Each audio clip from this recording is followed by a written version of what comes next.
Hello, welcome or welcome back to my channel. My name is Raquel, and I am here to talk about all of the books that I read in November. November was a really good reading month for me. I had a really good time reading. I ended up reading 7 books, which is a little less than usual for me, but that's because I kind of gave up on 2 of them along the way. So it could have almost been 9, but I gave up. I'll talk about that later. First, I finished an audiobook, The Great Alone by Kristen Hanna. This was my very first Kristen Hanna book. I'm very interested in getting back into historical fiction, and I think this was a really, really good place to start for me. This is a kind of a coming of age story mixed in with like a lot of emotion. It is about a girl named Lenny whose parents end up moving her to Alaska. Her father is a Vietnam vet and has some major PTSD and has major anger issues and just becomes more and more violent. And Wild Alaska just makes that worse. The fact that it's dark for a large amount of the year, solitude, and the fact that there's not a whole lot to do but drink just makes him completely worse. And we just kind of see this cycle of Lenny watching her mother take the abuse, forgive her father, forget, and then just the cycle repeats, and just kind of how that really affects her as a kid. And we just get to see her form these friendships and relationships, and just kind of how her past and her family dynamic just really affects her life. It was very emotional, very sad, but I really, really loved this book, and I'm very excited to read more from this author. I ended up giving this a 4.25 star. After such an emotionally wrecking book, I had to pick up something really light and fluffy, and I wanted something that was going to make me laugh, and it was just the perfect book that I read next. And that was Love Theoretically by Ali Hazelwood. I previously read The Love Hypothesis earlier this year and really loved it, and this is my second one, and I was again very not disappointed. I love her writing so much, and this is so funny. This book follows a girl named Elsie. She is a theoretical physicist, and she has this rival who is an experimental physicist. And in this book, not really sure if it's like that in the real world, but in this book, those two disciplines of physics are rivals, and they don't like each other. They don't really respect each other very much, and so they kind of have a thing. So it's like a rivals to lovers thing. But it's really intelligent. It's really quirky. And I think it's my kind of humor. And I really, really liked it a lot. And I thought that this was a really interesting take on fake dating because she's not fake dating the male main character. Not going to say too much more than that, but I just thought it was just so good and just like the perfect rom com. I ended up giving this a 4.5 stars. And then like the rest of the world, probably, I ended up reading Iron Flame by Rebecca Yarros. This is book 2 in the Empyrean series. And I just want to start by saying that I love this book. I love this series. It's so fun and so like just yeah, just fun. I don't know any other word to describe it. I love it so much. However, I do have some thoughts. So, is it really necessary for it to be this big? I mean, like the font, it's so tiny. It took me, okay, I was listening to this both on audio and reading it physically. Normally I'm reading like 2 books at a time, one audio, one physical. I was doing both with this, and it still took me over 2 weeks to read this book, which is a really long time for me. And I think I had moments of just being like very invested, very interested, like in love with the characters, and like really caring about what was happening, mixed with some moments of like boredom, confusion, like information overload. And there were times where I just didn't feel like picking this up because it just seemed to take forever. I don't know if it's like my millennial brain, if I just have like a short attention span. I don't know what it is, but like this seemed to drag forever for me. And I think that like reduced my love of it a little bit. Um, but, you know, just like Fourth Wing, the ending was amazing. And it just has me thinking of all these theories. And I've really enjoyed being a part of book talk. Everyone is talking about their theories for the next book. And I think it was just released that we're getting the 3rd book next December. So, kind of something to look forward to. But overall, I really like this book. I really like this series, but I definitely had my issues, and I ended up settling on a 4.25 stars for this. Next, I picked up Scarred by Emily McIntyre. This is the 2nd book in the Never After series. If you're not familiar with this series, they are completely standalones. They're not related in any kind of way. It's just that each book in this series takes some slight inspiration from a classic Disney movie. This one happens to take a little bit of inspiration from The Lion King, Scarred. And I don't really see a whole lot of resemblance to The Lion King. It's more like a Hamlet reimagining, like inspiration, more so than like The Lion King specifically. Um, but these are kind of like guilty pleasure books for me. Are these books amazing? No. I will say Emily McIntyre does have good writing. Like I actually think she writes really well, and I think she does have a pretty decent like for a dark romance that's supposed to be smutty and spicy. Like she does have like a decent plot line. And I love that this was kind of a slight historical romance. This takes place in the early 1900s.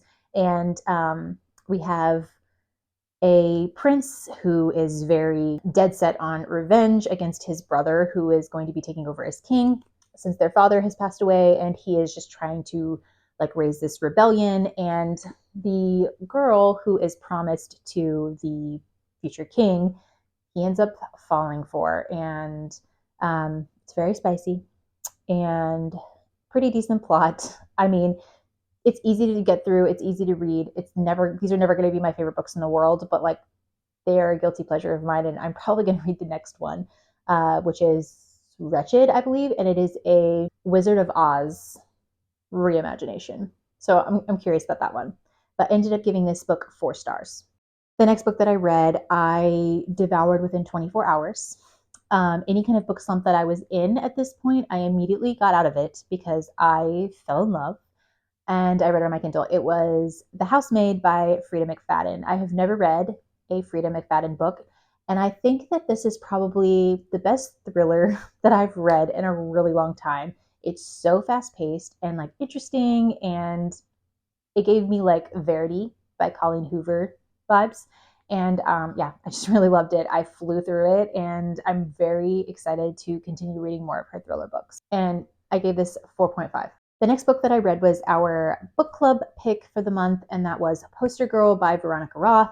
You might recognize that name as the author who wrote the Divergent series, which I love, one of my favorites ever. And this is another dystopian novel about a girl named Sonia who lives in the Aperture. Now, there used to be kind of a government organization called the Delegation who ruled over North America. And she was kind of like the poster girl. She was the image and the face of that government system. And when that government system fell and another system rose to power, they put these people in kind of this little town that was like a prison. It was very heavily guarded. They couldn't leave, and they obviously didn't have access to a lot of, the normal things that they would have access to. It's like a city prison kind of thing called the Aperture. And one day she has offered her freedom if she finds a girl who had been taken away from her parents a long time ago. If she can find this girl and reunite her with her parents, they will give her her freedom. And the story goes from there. It's a very short book, and I did very much appreciate Veronica Roth's writing, and I think it was a very interesting world. She had a lot of really cool aspects to the world, but I just don't feel like I connected very much with the characters. I don't know, I didn't really get that like connection with them. And I'd never really felt like picking this book up. It could very much be just like me not being in the mood for it. And I did have like a lot of stuff going on this past week. So I didn't really get to read as much as I would like. And I know if I take too many breaks in the middle of a book, I start to lose interest already anyway. So take this rating with a grain of salt, but I ended up rating it a 3.5 stars. I think it was interesting. I think if I had been more in the mood, I probably would have rated it a little higher, but it was okay. I thought it was fine. And like I said, good writing. I'm definitely not opposed to looking at her backlist and seeing if there's anything else I might be interested in reading, because I do like her world building and her dystopian, and obviously loved Divergent. So, okay. And then the last thing that I read, I listened to this mostly on audio, but Caught Up by Liz Tomford. You guys, oh my God, I love this book. Like 5 stars, obviously. Okay, like I don't even have to tell you. This is the third book in the Windy City series. It's kind of an adult sports romance series. So I read Mile High a couple of months ago, which is a hockey romance. I thought it was okay. I gave it 4 stars. It's pretty good. But then last month I read The Right Move, which was a basketball romance. They're kind of interconnected, by the way. Like all the characters are kind of like show up in each other's books a little bit. But that was my favorite book of the month. I rated that one 5 stars last month, The Right Move. And the basketball player in that book his friend is a baseball player. He is a single dad and he has a thing with his nanny, which I'm feeling like this has to be like a favorite trope of mine. If you've ever read Heartless by Elsie Silver in the Chestnut Spring series, it's very similar in a way, besides, this is a sports romance, but I just love that trope so much. Like seeing a responsible guy who's just really great with kids. And I don't know, it just does something for me. But this book was so good. I listened to, like I said, I listened to this mostly on audio, and I highly recommend the audiobook because the voices were perfect. The guy's voice is really good. And then the female main character is described as having like a raspy voice, and the narrator for her was just like perfect. And yeah, I loved every single second of this book, and I'm very excited for the next one. The next one is called, I can't remember what the next one is called. I don't know. But the main character in this book, Kai, his brother is getting a book, and I can't remember what that's called. I don't know, but it comes out in June next year, and I'm so excited because this is quickly becoming one of my favorite series of the year. I just really, really, really love this book so much, and this is definitely going to be up there on my top books of the year. Now, let's quickly talk about some of the books that I kind of ended up giving up on. I first picked up Ninth House by Leigh Bardugo, and I would say this is kind of like a soft DNF. Like I plan on picking this up again at some point. I read about 100 pages of it before I gave up. I just knew that I wasn't really in the mood for this, and it's kind of a dark academia type book. And the only experience I really have with dark academia is I tried to read If We Were Villains a few months ago, and I didn't really vibe with it. And it's just, I think what it is just, it does take some brain power. Sometimes I just want to read something easy, light, and fluffy that's going to make me laugh and giggle and kick my feet. And I think that's what I was in the mood for. And this is not that. But it is about a girl who is hired to be part of this like secret society at Yale University. And her secret society is there to kind of monitor the rest of the secret societies on campus to make sure things don't get out of hand. Like people don't die, rituals and things don't get out of hand.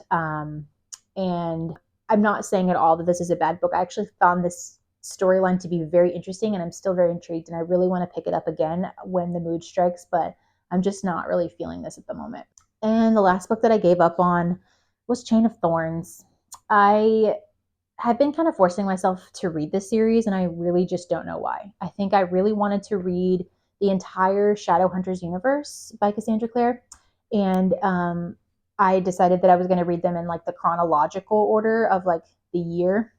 And this series is next. I love the Infernal Devices so much. I've talked about that a million times, but this Last Hour series has just like not been holding my attention. They're so long, and there's so many characters, and there's so many like character POVs that I'm just like not interested in. And it took me several months to read the second one from the first, and I thought the second one was much better than the first one, but like I just didn't really care enough to read the third one. I bought it on audio. I was going to listen to it, and like I think I listened to maybe 2 or 3 hours of the audiobook, and I'm like, I'm not feeling it. I don't know why I'm making myself listen to something that I don't feel like. It's just, I don't know, I feel the guilt from buying it and purchasing it, and it's just not a good enough reason for me. So I think I'm just going to give up on that series. I wish I liked it, but I just don't, and I don't want to force myself to read it. So I'm giving up on that one, like for good. But that is it for this monthly wrap up. Thank you so much for watching, and I will see you soon.